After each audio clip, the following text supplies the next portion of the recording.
Hey guys, welcome back to today's video. Today is Tuesday, September 7th, 2021, and today we're going to be talking about the Nevada Senate race and the upcoming 2022 midterm elections. And the reason why I think we should talk about it is because the former Lieutenant Governor, Hutchinson, actually, in this race, Mark Hutchinson, has raised $2 million from a single contribution from a major donor who used to actually donate on both sides. In fact, this donor that gave his political action committee, A Stronger Nevada is the name of it, what happened here was that they received a $2 million donation from the same person who donated money to the incumbent governor now, Steve Sisolak, nearly $28,000 in previous elections. So looking at what has actually happened in this Senate race is essentially this will skew it further in favor of the right wing, further in favor of the Republican Party. And the reason being is that Nevada is a swing state. Nevada is a state where the Democratic Party has had some pretty strong luck over the past couple of elections. While they seem to be in a position where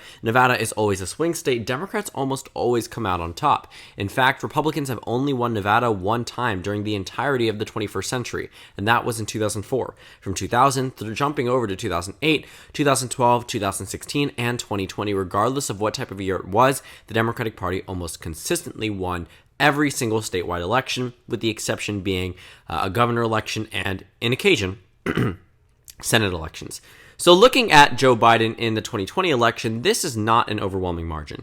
This is not meant to be here as some type of declaration that the Democratic Party has this undoubted advantage within the state of Nevada, one that cannot be overcome by the Republican Party. And that's actually the focus of this video, because my most recent projection on the Senate map actually puts the Republican Party in the majority, but Nevada still remains in the Democratic column, but not by a lot. You can actually see for a brief period of time that I had Nevada in the likely column. I thought Catherine Cortez Masto back in March of 2021 would be on a pathway to win re-election by a pretty comfortable margin. And a lot of that had to do with the increased popularity relative to now of President Joe Biden. The handling of the coronavirus seemed to be something that was effective. The vaccine rollout was beginning to go out in full force. Everything seemed to be going in the right direction for this nation. And thus, I thought that the voters would positively respond to that, and I'm sure they would have.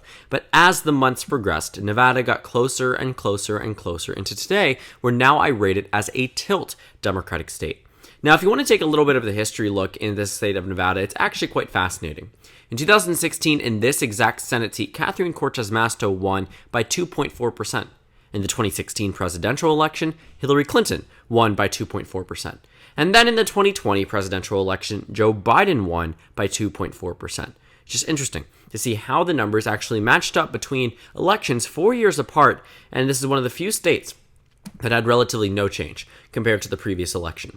But I do think that there will be a change in favor of the right as a response to many things that are happening across the nation. And it certainly doesn't help that the former lieutenant governor, who actually won by a pretty admirable amount back in 2014, won with 60% of the vote. I understand 2014 was a red wave year, but 60% of the vote in a state that Obama had won by 5 points or so in 2012. I mean, it was just something that needed to be pointed out. Mark Hutchinson won by over 25 points in the state of Nevada in 2014. So now he's leading this political action committee called Stronger Nevada. And if you don't see the concern here for Democrats, it's honestly something that I would view as clear as day.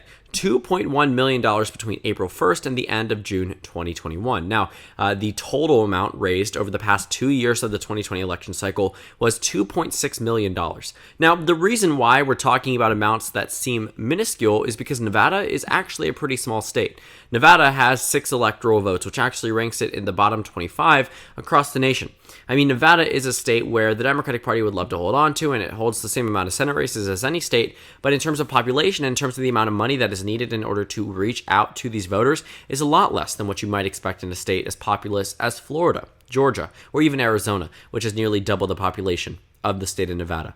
It's just interesting to see, and something that does and should be pointed out when you come down to the state of Nevada itself, because the voting group here is a group that is diverse in terms of electorate, but also diverse in terms of political thinking. Though Nevada is one of the states that has a very high minority population, it is still one of the closest in this nation. It doesn't exactly match some type of historical stereotype or some type of modern stereotype about minority voters. Now, of course, they do back the Democratic Party more than white voters do, but you can't deny the competitive nature of Nevada in 2022. And I think that just looking at our Senate elections, the sheer amount, or very small amount, of seats the Republican Party needs to do to flip in order to win back control should be something that is recognized, because Nevada could be that state. There is nothing stopping Nevada from moving over into the Republican column if things get better for the GOP. Right now, this is probably the worst position I've seen the Democratic Party in during the entirety of this year. In fact, is in fact the worst position the Democratic Party has been in. But also, it's not so bad. This is, I would say, probably a low point for the Democratic Party, at least for right now. Joe Biden can rebound in terms of approval. He won over 51% of the popular vote, so it's very possible that he just holds on to the same amount of people that supported him in the 2020 election through the upcoming midterm elections. But the Democratic Party should not be at all complacent about where they stand in the state of Nevada. Even when it was rated as a likely state by my own characterization, even through the month of May, I still would not have been complacent if I was a Democratic strategist giving them some type of advice about the way that this race is going. Because when you take a look at this race, Catherine Cortez Masto, while the incumbent, is relatively unknown.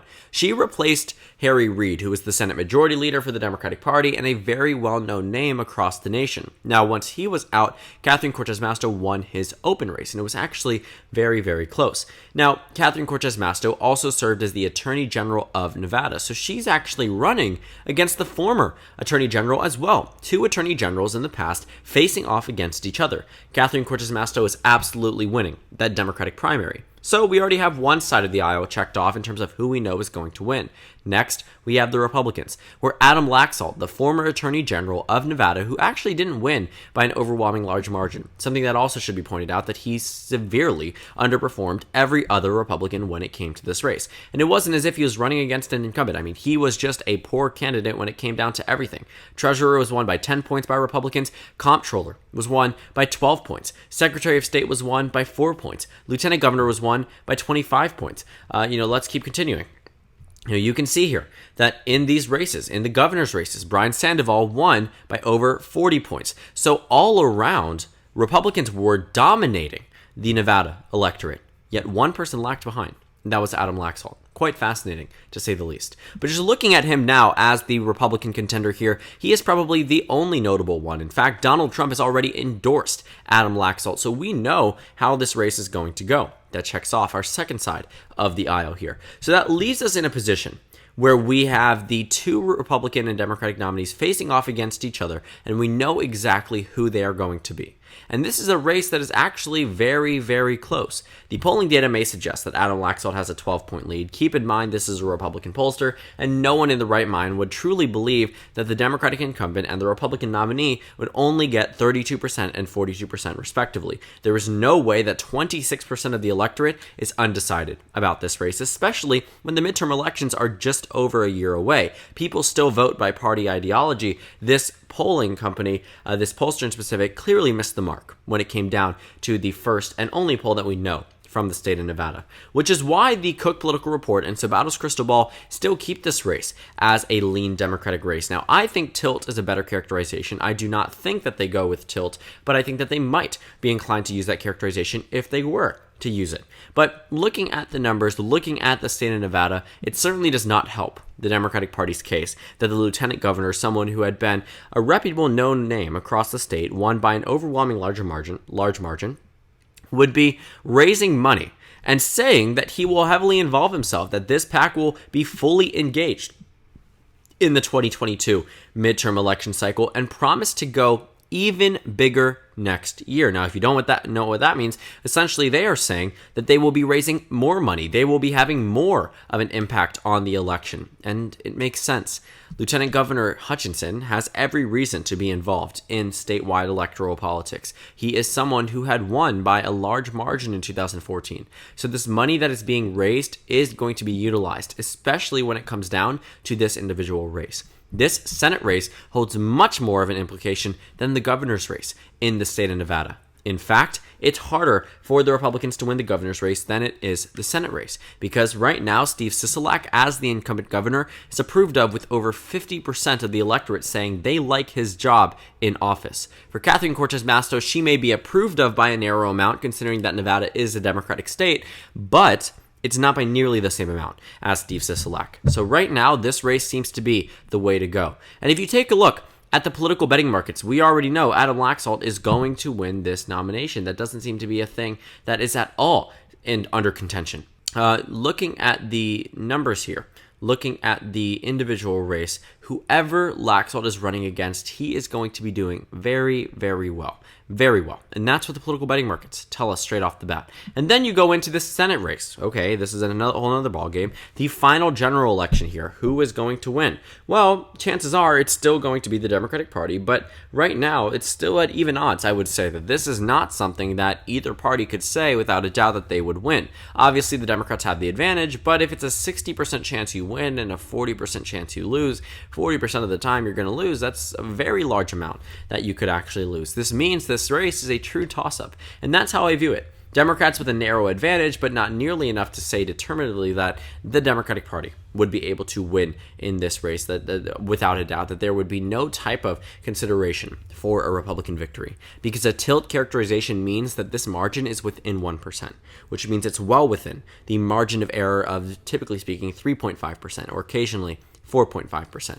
You know what I see in the state of Nevada in 2022 is that Democrats will be in this position where they could either drive up turnout amongst Latino voters and win, or because of the way that the American public could be upset with Joe Biden, whatever it might be, all around, there might be something here that tells us that there won't be high turnout on the Democratic side, that Latino Hispanic voters won't be turning out at the same rate as they did in 2020. Because don't get me wrong, from the initial impression that I gave for you in the beginning of the video, calling Nevada a state that's not necessarily like others, but these voters are still very much Democratic voters. It's just a point of turnout, and also they aren't exactly fully Democratic voters. Turnout is a very major thing. A lot of states that have high minority populations, it all depends on turnout amongst those minority populations. Older, richer, whiter voters are always the ones that vote at the highest rate. That exact demographic group has over a 90% voter turnout rate. So just looking at who turns out to vote, who doesn't, and who skews towards the Republican Party, obviously, Republicans would have that upper hand if turnout ended up being low. But, looking at 2018, Democrats still have a bit of hope. Jackie Rosen won the Senate race here against Dean Heller, who was an incumbent Republican. The governor's race was won by the Democratic Party. Steve Sisolak won by 4 points across the state, guess against 2. Adam Laxalt, who ran after being Attorney General. Now, he won Attorney General race in 2014. 2018, he lost to Steve Sisolak by 4 percentage points. And then the Lieutenant Governor's race, which actually went to the Democratic Party by 7 points. And then the Attorney General's race, where it was actually a very close race yet again, and the Democrat ended up winning there. When it came down to the state Senate, there seemed to be some pretty solid incumbency holdups. And then also, when you take a look at the House races here, Democrats were able to win 3 out of the 4 districts. In 2014, Republicans held 3 out of the 4 districts there, with Democrats actually only winning 1. You had Joe Heck, Markham O'Day, and then also Crescent Hardy. Now, the 4th district was competitive. 2 of them were very solid for the GOP. Quite interesting to see how they have actually turned, and that means the incumbent is still there. It was an open race. In 2018, Democrats were able to hold on to that race, and I'm genuinely curious about how it ended up in 2020. I might check that after I stop recording this video. But just looking at the Political Action Committee here, I think that this is just going to be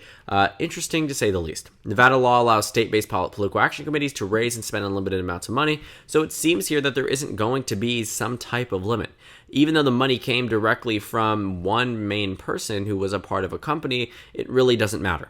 The money that is here is going to be utilized by and for the Republican Party, and they are going to be able to sway plenty of minds with $2 million. When you take a look at the state of Nevada and you look across the nation, Nevada is similar in population to Utah, similar in population to Iowa, similar in population to other states, Connecticut even. A lot of these states hold similar populations, and Nevada actually ranks as one of the lower states in terms of overall electoral count. Even though it seems to be a big state, and is very much a big state when it comes down to landmass, overall, it's not necessarily a populous state and shouldn't be treated as such. It is going to be one of the most hotly contested Senate races in 2022, and while I do expect the Democratic Party to be able to hold on to this race for right now, I think they will win it by a tilt margin. I can't say in extreme confidence that I expect them to do phenomenally enough, or at least expect them to be in a position right now where their chances of winning are above 60%. I think that these political betting markets got it right on the money with their predictions right now, 61 to 40. I think that's right about where it should be. Obviously, the Republican Party can win here. The Democratic Party is still clearly favored, though, and that should also not be ignored. So all around here, I think that this only contributes to the competitive nature of the state of Nevada, and it also is a state that I've seen some backlash on my channel for the way that I've rated it, especially since months ago it was considered to be likely, but that's how quickly the American electorate changes. And considering Nevada's, again, I'll repeat it for the third time, smaller population than some other states, a lot of money. Sorry, $2 million is a lot of money in this state and will go a very long way when it comes down to the political ad spending here and the campaigning. And $2 million is just the sum that is raised by the former lieutenant governor, in addition to however much money the NRSC and Adam Laxalt will be funneling into this race themselves.